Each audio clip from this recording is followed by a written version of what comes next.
Rest tak ada, handrest ni susah tau. Tadi nak letak tangan. Nak letak tangan dekat sini tak boleh pula. So kenalah boleh handrest macam ni.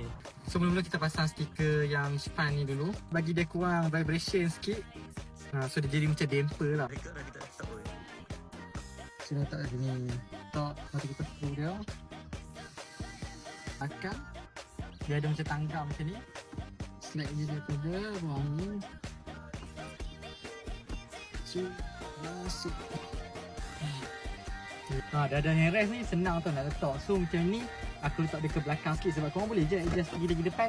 Tapi better adjust pergi belakang sikit. So nak angkat handbrake lebih lagi senang. Lepas tu dia punya handrest ni pun boleh bawa ke depan. Bagi ke depan, ke belakang. Ataupun ke belakang macam ni.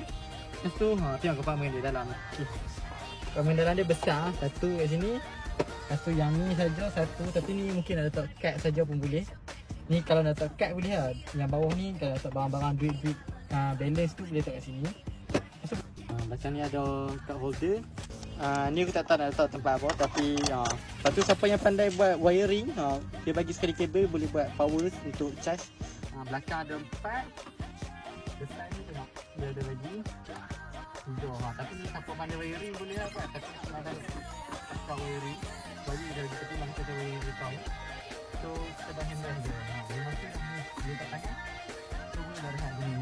Dia pergi belakang tu, dia ke depan. Ni sesor untuk dia tak jawab. Kalau ni pun dia tak jawab ke bawah. Kalau goyang-goyang kuat, dia bawah dia boleh cuci je. Kita dah jawab dengan net. Material dia punya leather memang sangat sesor. Stitching warna merah. Kena dengan kerusi. So kalau kau minat dengan handrest macam ni juga, kau boleh tekan kat dulu.